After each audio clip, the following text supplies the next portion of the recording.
Margaret Turner had spent 30 years raising her son, sacrificing her marriage, her dreams, and nearly every piece of herself to give him a better life. But the moment she lost her job, he kicked her out like she was nothing more than a burden. What he didn't know was that she had a secret $8 million inheritance and a quiet plan for freedom. He thought he was discarding the problem.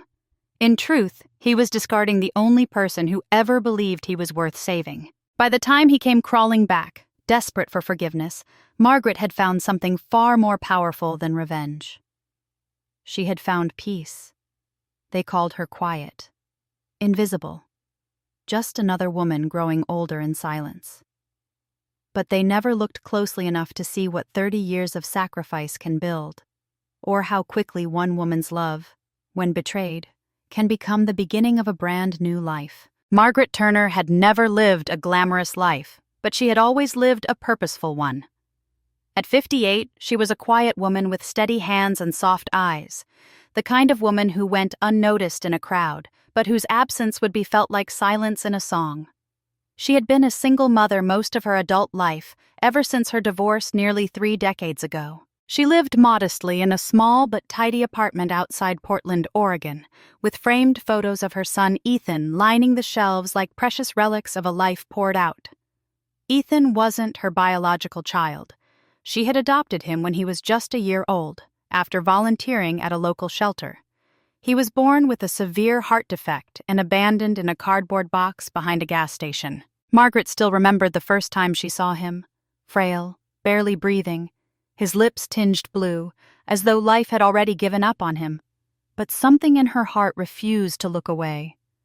Maybe it was because she too had grown up without a mother.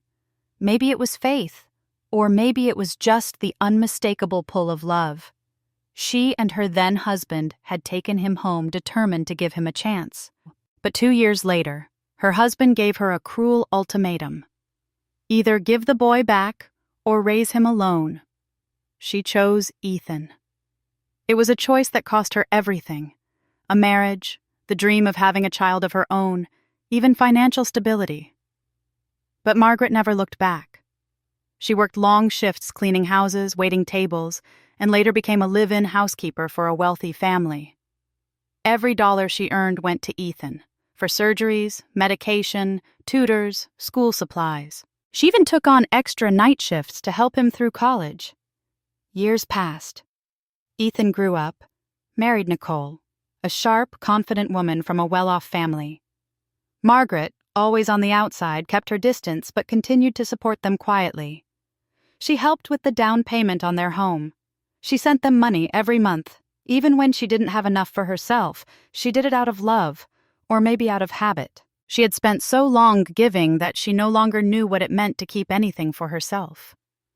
Then came the day everything changed. Margaret had just been let go from her job. Her longtime employer, Catherine, had passed away, and the family chose not to renew her contract. There was no drama.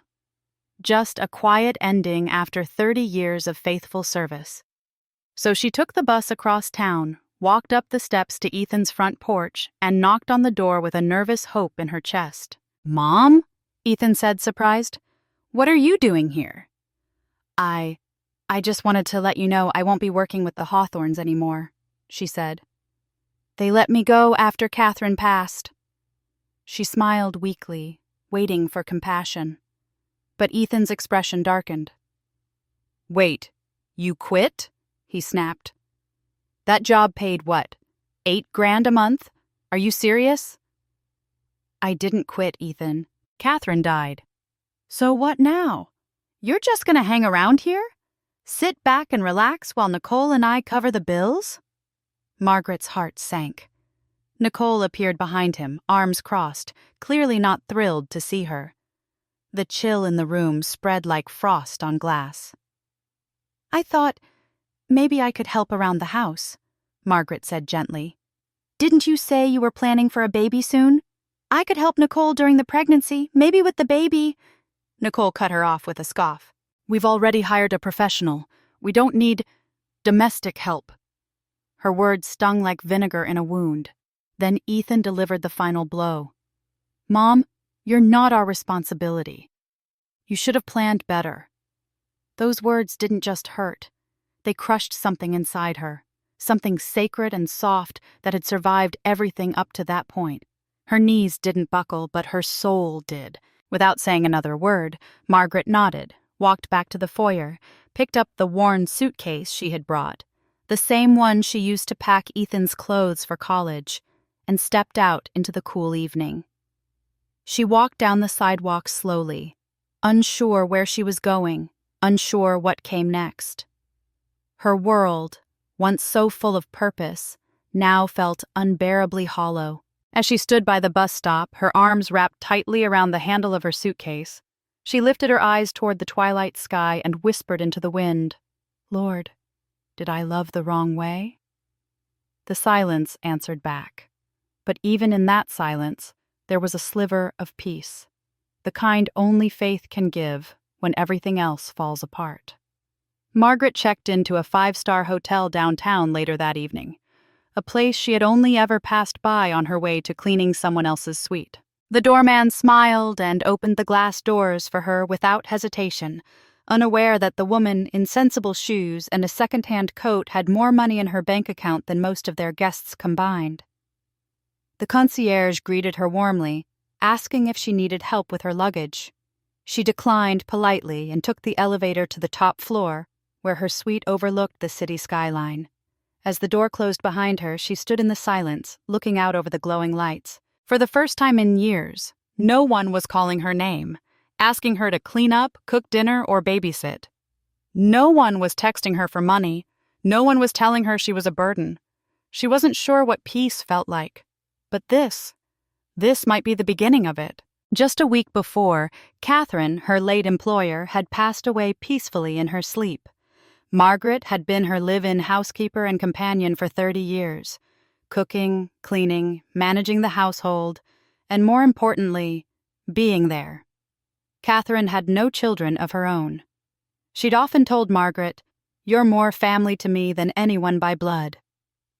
What Margaret didn't know, not until Catherine's attorney called, was that those words weren't empty. In her will, Catherine had left her $8, $2 million, a trust fund to be transferred entirely in Margaret's name, no strings attached. The call had left Margaret speechless. She sat at the kitchen table for hours afterward, holding the phone in one hand and a cup of cold tea in the other, trying to make sense of the numbers. It didn't feel real, but the bank confirmed it. The money was there. Hers. Not that she told anyone, especially not Ethan. She needed time to think, and so she vanished, quietly, into the soft corners of the city where no one knew her name. A few days later, she found herself standing in the marble-floored lobby of a luxury real estate showroom. She didn't know what kind of house she was looking for. She only knew one thing. It would be hers. Not Ethan's, not Nicole's, not for the family, hers alone. A young agent approached her cheerfully, offering to show her some model units. Margaret smiled, appreciative. But they hadn't taken more than 5 steps when a sharp voice cut across the room. "Who let her in?" the woman snapped. "This place isn't open to the public." Margaret turned slowly. There she was. Chloe, Susan's niece, Nicole's cousin, dressed head to toe in designer clothes, with a smirk like she owned the air. "Margaret?" Chloe's voice dripped with disbelief. "What are you doing here, looking for a mop?" "I'm here to view a property," Margaret replied calmly. Chloe laughed. "You? View? Honey, these houses are worth millions. You can't just window shop your way into a gated community. This isn't some open house in the suburbs." A few people nearby glanced over, some smirking, others simply uncomfortable. Margaret stood tall. "I'm a client," she said. "Then show us proof," Chloe challenged. "Or I'm calling security." Without a word, Margaret opened her handbag and pulled out a sleek black folder. Inside were notarized documents from the trust, bank statements, and pre-approval papers. Chloe snatched them and scanned them, expecting to find something laughable. Her expression changed from smug to stunned to ghost white in less than 10 seconds. A man in a suit, the showroom manager, stepped over, having heard the commotion. "Is there a problem?" "No," Margaret said, voice smooth. "But I'd prefer another agent." The young woman who first greeted her, Monica, raised her hand shyly. "I'd be happy to help." "Perfect," Margaret smiled. "Let's continue." They toured the most exclusive model in the development, a modern villa with vaulted ceilings, floor-to-ceiling windows, and a sunroom that looked like it belonged in a painting. Margaret walked through each room silently, her footsteps light, her mind calm. "This one," she said finally. "I'll take it." Monica blinked. "Would you like to sleep on it?" "No," Margaret said, reaching for her checkbook. "I've slept through enough of my life already. I'm ready to wake up." She paid in full. No mortgage, no delay. As she signed the last page of the contract, she glanced out the window and whispered quietly under her breath, "Lord, you said vengeance belongs to you. I think, today, I understand what quiet justice really feels like." And she smiled, not in triumph, but in freedom. Margaret was sitting in the garden behind her newly purchased villa, a cup of tea in one hand and a worn journal in the other, when her phone rang. "Ethan." She stared at the screen for a long moment, debating whether to answer. Eventually, she swiped to pick up, holding the phone to her ear without saying a word. "Mom?" Ethan's voice came through, unusually warm. Too warm. "I just heard from Nicole's cousin that you bought a house?" Margaret said nothing. "A villa, actually," he continued. "Wow, that's amazing. You finally did something for yourself." She could almost hear the smile in his voice, the calculated charm. She had taught him to say please and thank you as a child. Somewhere along the way, he'd learned to fake both. "I was thinking," he went on, "maybe we could all get together soon. Nicole's pregnant now, you know. We could use your help." Margaret exhaled slowly. "Help? How?" "Well," Ethan replied lightly, "Nicole's not working anymore, and with the baby on the way, we're stretched thin. I thought maybe you could help out with some of the expenses, just temporarily, like the nanny, maybe the new nursery setup." Margaret's grip on the teacup tightened slightly. She looked out at the soft blossoms beginning to bloom. Everything was so quiet, except her heartbeat, echoing in her ears. It wasn't the first time he'd asked for money. She could still remember that evening in their kitchen, years ago, when Nicole had looked her dead in the eye and said, "You should cover the nanny. You're not really qualified to care for a newborn anyway." And Ethan, her son, hadn't said a word to defend her. Not even once. Then there was that moment when she lost her job, and Ethan's face had twisted in irritation instead of sympathy. "You should have planned better, Mom." She had. She had planned everything around him. Around the boy she raised, loved, and nearly broke herself to protect. And now he remembered her only when her bank balance grew. Margaret's voice was calm when she finally replied, "Ethan, I'm not going to help this time." There was a pause, then a laugh, the awkward, incredulous kind. "Wait, what? Come on, Mom. We're family." "No," she said softly. "You are an adult. You have a wife, a home, and soon a child. You are a family. I was just part of the support system you leaned on for too long." Ethan's tone darkened. "Are you seriously saying no to your own grandchild? You have the money. You're being selfish." Margaret's voice never wavered. "I gave everything I had, and now I'm giving myself what I never gave before, boundaries." That night, she opened her safe and pulled out her last will and testament. She'd left everything to Ethan by default: the trust fund, the property, the stocks Catherine had gifted her. She read through the pages one final time. Then, with hands steady and heart resolute, she crossed out his name. She would donate a portion to a children's hospital, some to her local church. The rest, she would leave in trust for someone who truly needed it. Maybe one of the foster kids she had started mentoring through her new church. But Ethan? No more. The next day, she sent him a short voice message.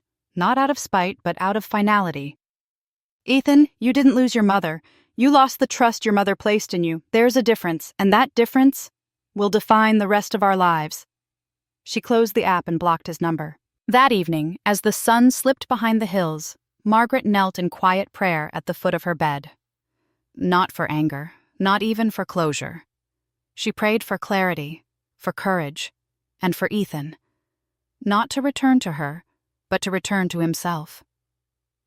Lord, she whispered, I know the parable of the prodigal son. But that son came back with a heart changed. Mine. He's not ready. And I've made peace with that. A tear slipped down her cheek. Not from sadness, but release. She was no longer a mother clinging to a dream. She was a woman learning to live. It started with a video. Margaret wasn't even aware of it until a neighbor from the church texted her asking if she was okay. She clicked on the link, curious, and there he was, Ethan, on screen, tearful, poised under soft lighting, carefully disheveled hair and all, staring into a webcam with the kind of pain that draws attention and sympathy. I don't know what I did to deserve this, he said to his viewers. My mother just cut me off. She won't answer my calls, won't help, even when she knew we're struggling with the baby on the way. He paused, voice trembling, and well-rehearsed. She left me when I needed her most, just like when I was in college. She moved away, worked for strangers, lived with them while I was on my own. I never asked for much, just her love. The comments came flooding in. You poor thing. She sounds so cold. How can a mother abandon her child like that? Shameful. She doesn't deserve you. Margaret watched in stunned silence. It wasn't just lies. It was a performance, carefully constructed to turn her into the villain. She closed the video, but the damage had already been done. Her name, her face, started showing up on forums, comment threads, even reaction videos. The titles burned. Heartless mother gets rich, leaves son behind. Entitled Old Lady Kicks Her Own Family Out. The woman who had once cleaned houses in silence now found herself publicly shamed, judged by people who knew nothing of her story. Just a boy's tears on a screen. For 2 days, she said nothing. Then, on the 3rd day, she prayed. Not for vengeance, not even for understanding, just for strength. That same night, she downloaded the same streaming app Ethan had used. She set up a profile with no filters, no music, no pretty background. Just her, in her living room, with the evening sun casting golden light through the windows. Her stream went live with a single sentence. My name is Margaret Turner, and I would like to tell you the truth. At first, only a few viewers trickled in, then dozens, hundreds. Then someone reposted the stream in Ethan's comment section.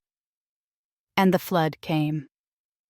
Margaret spoke calmly, steadily, with a quiet dignity that cut deeper than any outrage could. She told them about Ethan's adoption, about the hospital bills, the nights she sat by his bedside when he was a baby, praying he'd make it through the night, the days she skipped meals to afford his medication, the extra jobs she took, the sleep she gave up, the dreams she postponed, all for him.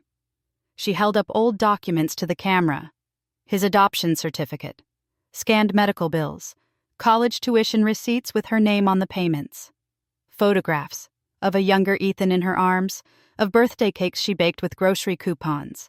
She even played a short audio clip, a voicemail from Ethan himself from a year ago. Mom, I need you to keep working. We really need the money. Just do this for us a little longer. The viewers listened, and something changed. The tears in Ethan's stream had moved people, but Margaret's truth disarmed them.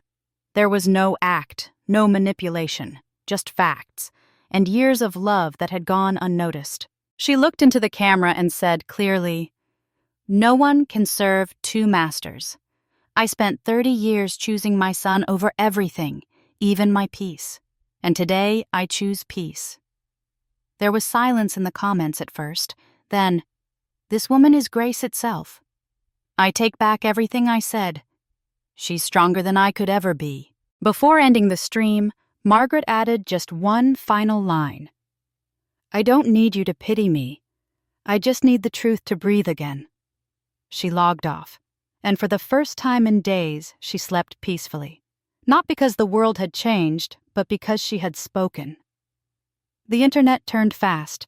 1 week, Ethan was the face of a heartbreaking story. The poor son abandoned by his selfish, rich mother. His streams were racking up donations, brand partnerships were knocking, and followers flooded his inbox with sympathy and affection. But then Margaret spoke. And truth, once set free, moved faster than any lie. Clips from her live stream were shared across every major platform. Hashtags began to trend in her favor. Viewers who had once wept with Ethan now felt duped and angry. So she raised him from a dying baby, and this is how he repays her? He milked pity for profit. He weaponized her kindness. That's beyond cruel. Influencers who had once shared Ethan's side quickly deleted their support videos. Sponsors pulled out quietly. His monetization was suspended for violations of community integrity. Then came the final blow. His streaming account was terminated for defamatory content and emotional manipulation. Within 48 hours, Ethan went from rising online star to digital pariah. Margaret didn't gloat. She didn't even smile. Instead, she sat at her desk, opened a blank sheet of paper, and signed the official complaint her attorney had drafted the week before. It was time for the legal system to do what the internet couldn't. The claim was simple: defamation, emotional distress, reputational damage. Alongside it, a cease and desist order requesting Ethan be legally prohibited from making any further public statements about her. She didn't want revenge. She wanted peace, and she knew now peace must be protected. The court process was swift. The evidence spoke louder than any arguments could. The adoption records, the financial documents, the voice messages, the live stream recordings. Ethan didn't even try to fight it by the end.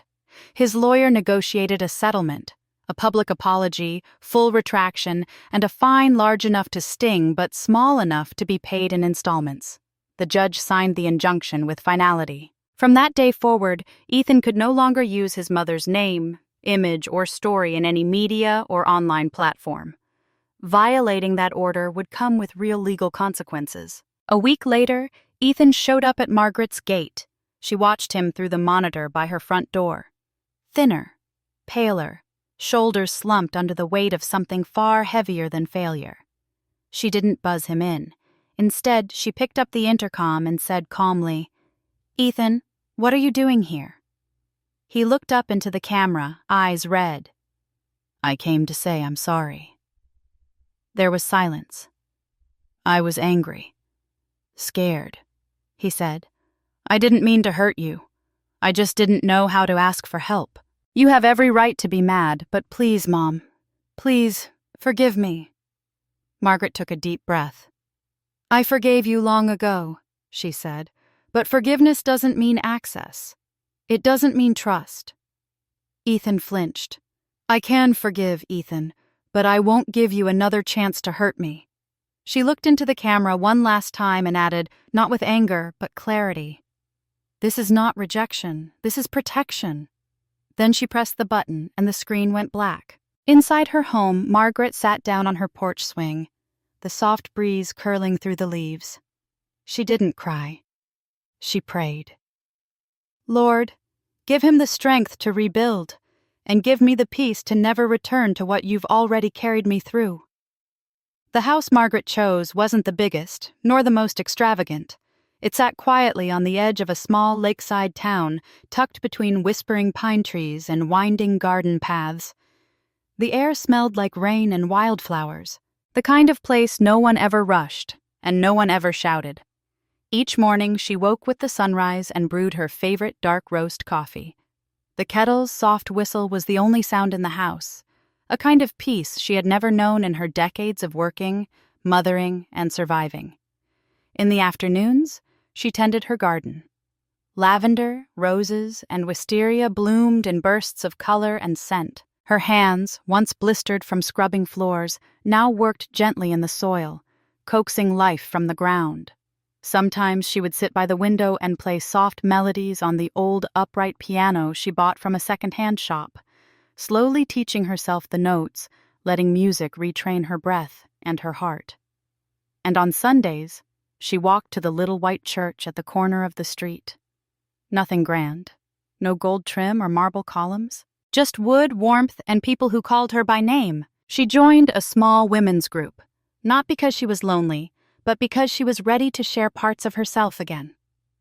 One afternoon, during a quiet moment of sharing, the group leader asked, "What's one thing you've learned that changed you?" Margaret didn't answer right away. She looked down at her hands, now steady, no longer trembling from exhaustion or fear. Then she said softly, "Forgiveness isn't forgetting. It's remembering, without letting the pain own you anymore." The room went still, and someone whispered, "Amen." In time, Margaret began volunteering at the church's after-school program, offering free art lessons to children, especially those from foster care. She recognized something in their eyes. The same hunger for belonging she had seen in Ethan when he was small. The same uncertainty about whether love was something earned or given freely. With each brushstroke and color, she gave them permission to express what they couldn't say, and they, in turn, filled her days with laughter and joy. Every morning before the world stirred, Margaret opened her Bible. She didn't rush through the pages like she once did in Sunday school, trying to memorize verses. No, she lingered now, on one line, one phrase, letting it settle into her bones. One morning she stopped on Isaiah 61:3. "He will give them a crown of beauty instead of ashes, the oil of joy instead of mourning, and a garment of praise instead of a spirit of despair." She closed her eyes, the words wrapping around her like a warm shawl. "Yes, Lord," she whispered. "You've done that for me, and I will live to reflect that grace." She was no longer just healing. She was whole. It was a gray afternoon in early spring when the knock came. Margaret had just finished her tea and was about to sit at the piano when she heard it. A slow, hesitant knock on the wooden front door. She wasn't expecting anyone. Visitors here were rare. Life had finally become quiet. She opened the door slowly, and there he stood. Ethan. Thinner than she remembered. Paler. The spark in his eyes, the fire that once burned with ambition and pride, had dimmed into something far more fragile. He looked like a man who had finally run out of masks to wear. "Hi, Mom," he said, voice small. She didn't speak. She simply looked at him, the air between them thick with words unspoken, years condensed into silence. "I'm not here to ask for anything," he continued. "I'm not expecting forgiveness. I wanted to say that I know what I did. And I'm sorry, truly." He paused, then added, "You didn't fail me. I failed you." Margaret's heart trembled, but her face remained composed. She had imagined this moment many times. Once she thought she might break down. Another time she imagined slamming the door. But now, all she felt was stillness. She stepped away from the doorway and returned with something wrapped in linen, an old leather-bound Bible. She placed it gently in his hands. There was no anger in her eyes, no triumph, just clarity. "Don't look for me, Ethan," she said softly. "Look for God. He's the only one who can save your soul." Ethan's hands tightened around the book. His lips quivered. On the inside cover, Margaret had written one simple line in her elegant cursive. "Your mother loved you, but only God can make you whole." He didn't ask to come in. He didn't cry. He simply nodded, turned, and walked down the garden path, the Bible pressed to his chest like something fragile and sacred. Margaret watched him go, her fingers gently gripping the doorway. She didn't know where he'd go next. But for the first time, She believed he might be going in the right direction. A few months passed. The town began to bloom with spring, cherry blossoms painting the sidewalks, laughter from neighborhood kids drifting through open windows. Life had settled into a rhythm that no longer surprised Margaret. It comforted her. She still walked to the corner church every Sunday, still read her Bible each morning, still taught art to children with uncertain pasts and beautiful imaginations. Her days were filled not with noise, but with purpose. Quiet, kind, enduring purpose. She no longer checked the news, no longer scrolled through headlines. The world spun, but she stayed rooted in her home, her faith, and her small acts of goodness. One afternoon, while browsing handmade pottery at the farmer's market, Margaret spotted a small wooden sign resting beside a new vendor's booth.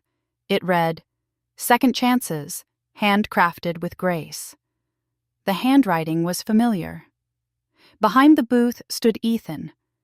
He wore a worn apron dusted with clay, his hands stained from hours of work. But he looked different. Not defeated, not broken, just quiet, settled, humbled in a way life alone can teach. He didn't see her, and Margaret didn't call out to him.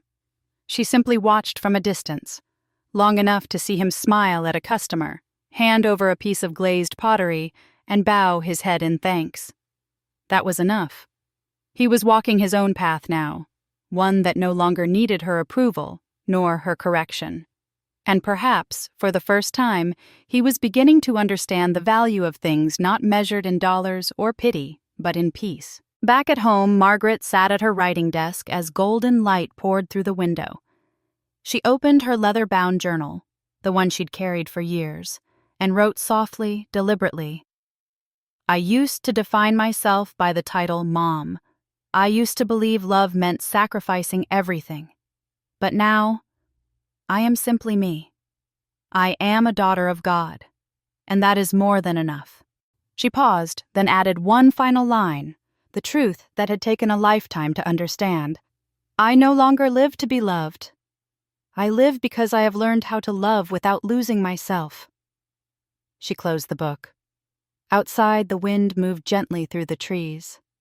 Somewhere in the distance, church bells rang, and Margaret smiled, not because her story had ended perfectly, but because it had finally begun.